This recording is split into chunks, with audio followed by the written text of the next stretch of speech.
Olá, caros alunos, meu nome é Isaac Silva e nesse vídeo nós iremos trabalhar o jogo dos discos numa perspectiva mais teórica, numa perspectiva mais matemática. Então, para fazer uma revisão, iniciar a nossa aula, eu trouxe esse applet aqui, esse programinha feito em GeoGebra, que ele simula o jogo do disco, né? E ele trabalha com alguns parâmetros. Eu vou explicar sucintamente o que se trata esse jogo, até para a gente fazer uma pequena revisão e iniciar a parte teórica. No jogo dos discos, eu tenho uma região que está ladrilhada, né, com quadrados. Então, essas figuras aí em azul, com uma linha cinza, né, toda um ladrilhado, é feito de quadrados. Então, são quadriláteros de mesmo lado.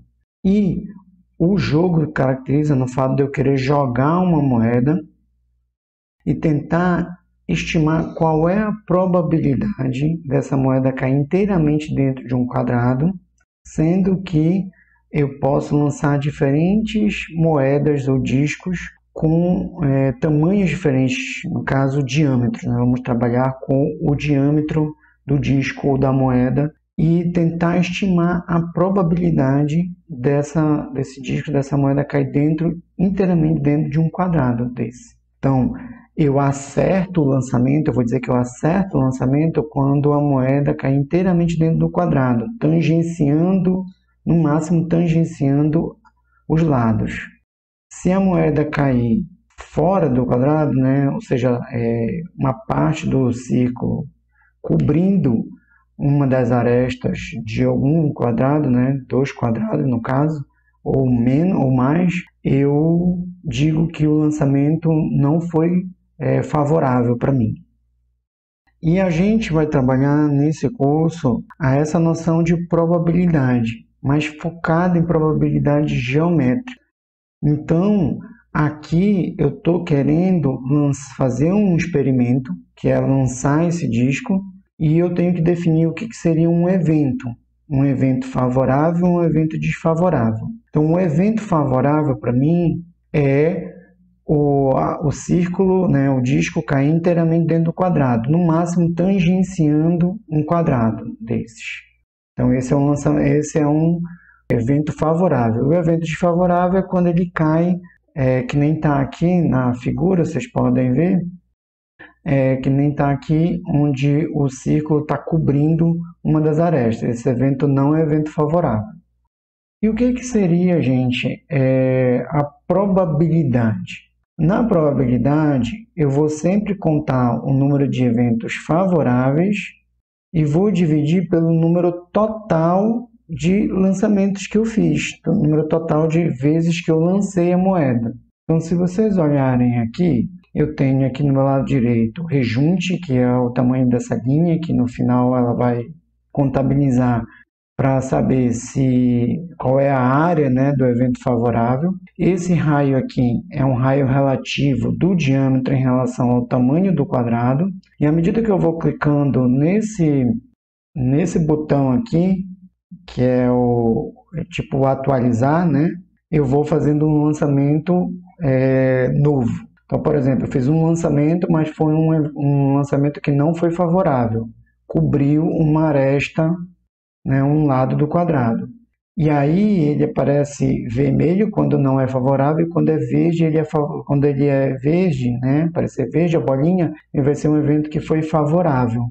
E aí o aplicativo já calcula direto para mim a probabilidade. Então, nesse caso, eu tive um evento favorável em 2 lançamentos. E a probabilidade foi 0,5, meio. Justamente porque ele pegou o número de eventos favoráveis e dividiu pelo número de lançamentos que eu fiz. Então, eu posso ir repetindo o experimento, né, lançando cada vez mais, e ele vai automaticamente contabilizando os eventos que foram favoráveis, o número de lançamentos, e ele vai calculando a probabilidade aproximada.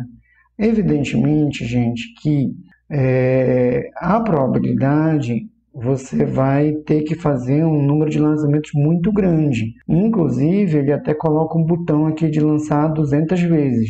Posso fazer o lançamento de 200 vezes a moeda e ele pega e já diz que foram 40 favoráveis, né? Ele não vai ficar repetindo aqui os 200 vezes, ele só calcula.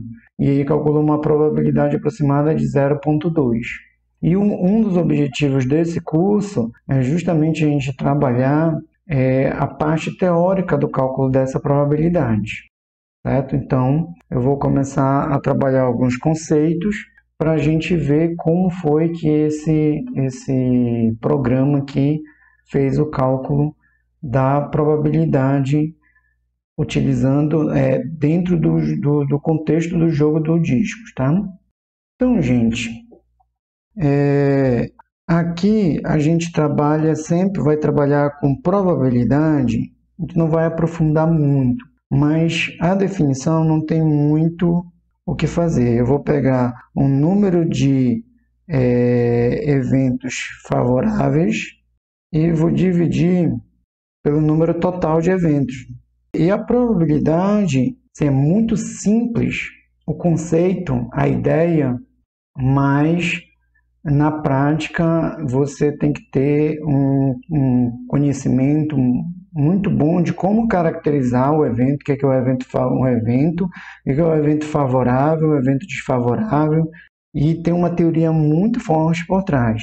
Só que aqui nesse curso eu vou me ater a esse nível de probabilidade necessária para a gente entender o jogo dos discos, né? E a probabilidade está trabalhando sempre com uma probabilidade que ela está envolvendo conceitos geométricos.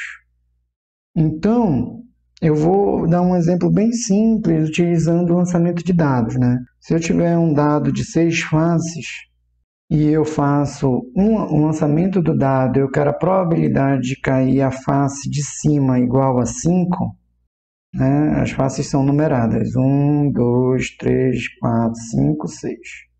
Então, meu evento, o evento favorável para mim é quando eu estou escolhendo, tá? É o evento que eu estou definindo. É a face 5 para cima igual a 5. E a probabilidade, ela sempre está associada a você fazer um número de repetições, número suficientemente grande de repetições desse experimento. Então, eu vou ter o evento favorável a 5 aqui em cima, só que eu tenho um número total de possibilidades. Quantas possibilidades pode acontecer na hora que eu lanço o dado? Então, o número total de possibilidades para esse experimento é igual a 6, que é um número total de faces. Então, pode cair 1 para cima, pode cair 2, pode cair 3. Então, o número total, vou colocar aqui NT, ele vai ser igual a 6. Então, eu jogo uma vez, eu jogo uma vez, eu tenho 6 possibilidades de faces para cair, né? Pode cair de 6 jeitos diferentes, digamos assim. Só que o número de faces que pode acontecer, o meu evento que eu defini, o número de possibilidades é só uma. Só tenho uma possibilidade, que é cair o 5. Então, o número de possibilidades do evento favorável é igual a 1. Então, eu só tenho uma possibilidade, que é a face de 5 cair para cima. Então, quando eu vou calcular a minha probabilidade, P, eu vou pegar o número total de possibilidades e eu vou dizer que isso aqui é o número de possibilidade do evento favorável dividido pelo número total de possibilidades.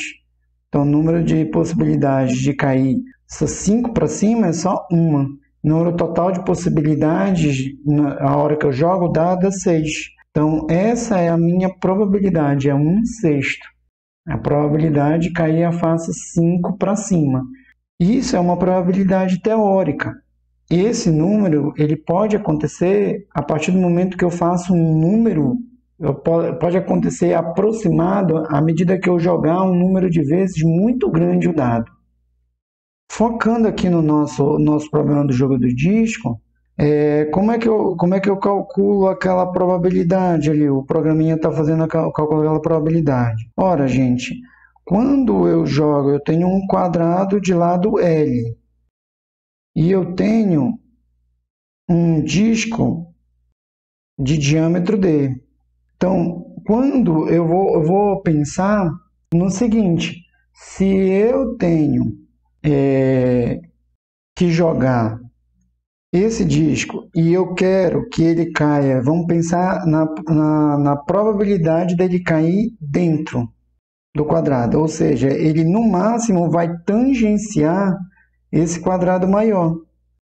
Isso aqui é a situação limite, aí pode ser tanto para cá quanto para cá. Nesse caso, se vocês olharem bem, a hora que eu testar as fronteiras com o quadrado, vai acontecer o seguinte, com as fronteiras do quadrado com o disco. Olha o que vai acontecer. Eu vou criar um outro quadrado, onde o centro do meu disco ele tem que estar para poder o disco todo cair dentro do quadrado maior. Esse quadrado maior é lado L. E o lado desse disco, ó, vejam, para o disco cair dentro, no máximo o centro tem que cair aqui nesse limite. Então, essa distância aqui ó, tem que ser no máximo D sobre 2, a metade do diâmetro. Por quê? Porque se o centro cair um pouquinho fora da metade do diâmetro, significa que o círculo vai cobrir essa lateral aqui. Essa lateral bem aqui. Então, é importante que o centro, a gente mapear o centro dos discos. Então, o centro do disco não pode cobrir, não pode passar desse quadrado menor. Então, se eu tenho D sobre 2 aqui, D sobre 2, é só pegar o L, que é o total, e eu vou tirar D sobre 2 para cá e D sobre 2 para cá. Ora, D sobre 2 mais D sobre 2 é D. Então, o lado desse quadrado aqui tem que ser L menos o Dzinho, o lado desse quadrado. E como é que eu vou calcular a probabilidade do centro do disco cair aqui dentro desse quadrado aqui? E aí entra a noção de probabilidade geométrica. Eu vou calcular a área, o meu evento favorável. Qual é o meu evento favorável? É o centro do disco cair dentro desse quadrado menor. Então, a área, né, eu tenho infinitos pontos aqui dentro. A área desse quadrado é como se fosse a soma das infinitas possibilidades do meu evento ser favorável. Então, eu vou calcular a área desse quadrado. Como é que calcular a área do quadrado? É só fazer o lado, esse é o disco menor, ao quadrado. E o número total de possibilidades? O número total de possibilidades, o disco pode cair aqui, o disco pode cair aqui, o disco pode cair em qualquer ponto, com o centro em qualquer ponto desse quadrado aqui. Logo, o número total de possibilidades é a área desse quadrado, do quadrado maior, que é L ao quadrado. Essa é a probabilidade. Isso é o nosso ponto de partida para esse curso. Por quê? Porque na hora que eu fizer esse quadrado da diferença, ó, quadrado do primeiro menos 2 vezes o primeiro vezes o segundo, mais o quadrado do segundo. E na hora que o meu L, eu vou permanecer com um L fixo. O L fixo. E eu vou fazer o meu D variar. Então, essa minha probabilidade ela vai depender do Dzinho. Então, eu vou dividir esse L quadrado aqui, vai ficar, ó, D quadrado sobre L quadrado. Vai ficar 1 sobre L quadrado, que é fixo, D ao quadrado, mais, no caso é menos 2 sobre LD, mais 1. Essa é uma função quadrática. E tem várias hipóteses sobre essa função que eu vou trabalhar mais à frente. E ela a probabilidade é uma função quadrática em relação a D. Depois a gente pode até explorar em relação a L, mas em relação a D ela é uma função quadrática. Logo, eu tenho que estudar funções quadráticas. Precisamos estudar lembrar vários conhecimentos de função quadrática, que é um termo que pode ser muito utilizado como alvo de estudo. Eu vou explorar o jogo dos discos e vou ensinar matemática a parte de função quadrática a todos os meus alunos com essa aplicação. Vamos ver como é que funciona isso dentro do GeoGebra. O GeoGebra pode nos ajudar bastante quando a gente trabalha com gráficos. Então, eu fiz aqui o gráfico dessa função que a gente estava trabalhando. É uma função quadrática, só que ela tem algumas hipóteses que eu tenho que considerar. Uma hipótese é que quando eu não trabalho com o D negativo. Quem é D? D é o diâmetro do disco. Então, a minha probabilidade é 0 se o meu D for negativo. A outra coisa eu estou trabalhando com o D sempre menor que L. Lembrem, D é o diâmetro do disco. D é o diâmetro do disco. L é o lado do quadrado. Se eu aumentar muito meu disco ele for maior que o diâmetro do quadrado, eu sempre vou ter, o meu experimento sempre vai falhar. Não faz sentido. A probabilidade sempre vai ser 0 dele cair inteiramente dentro do quadrado. Então, eu tenho essa condição aqui, que se o D for maior que o L, que o meu L aqui é igual a 1, tá? Esse aqui está 1 aqui. Mas se o meu D for maior que L, se o diâmetro do disco for maior que o lado do quadrado, a probabilidade é 0. E para o D entre 0 e o lado do quadrado, eu tenho esse arco aqui de parábola, esse pedaço de uma parábola aqui. Então, é natural. Quanto menor for o diâmetro do meu círculo, maior a minha probabilidade. E quanto maior o diâmetro do meu círculo, menor é a minha probabilidade. Até o momento que a probabilidade pode ser 0, ou a probabilidade pode ser 1. Seria a probabilidade 1, gente. A probabilidade 1 é que todos os casos que eu vou lançar sempre vai ter a probabilidade de cair dentro do quadrado, de cair dentro, né? Eu não consigo errar no jogo. É o caso quando D for igual a 0. Agora, quando D for igual a 1 ou maior que 1, a minha probabilidade ela é sempre 0. Por quê? Por causa que eu nunca vou conseguir o disco caia inteiramente dentro do quadrado. Sempre vai tocar nas laterais.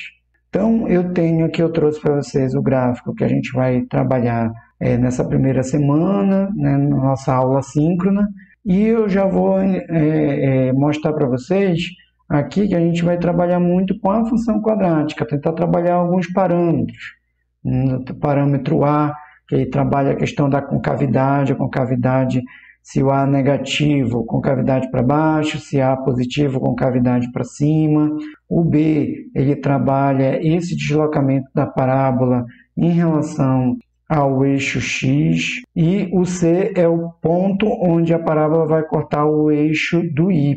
Então, é muito importante trabalhar esses conceitos associado a essa modelagem do jogo dos discos. Então, essa foi uma aula introdutória para vocês, para reconhecimento do conteúdo, mas nós vamos trabalhar na aula síncrona e eu indico para vocês a utilização, vou deixar o link desse aplicativo do GeoGebra, vou deixar para vocês também uma lista, né, que é para vocês fazerem valendo ponto. E nós vamos trabalhar com mais 2 modelos, né? O modelo de despoluição e depois o modelo de ladrilhamento, e a gente vai tentar sempre abordar algum conteúdo matemático que seja pré-requisito, base para desenvolver essa prática, né, pedagógica do dia a dia. Então, eu agradeço muito a atenção de vocês e a gente se vê no próximo vídeo. Até a próxima!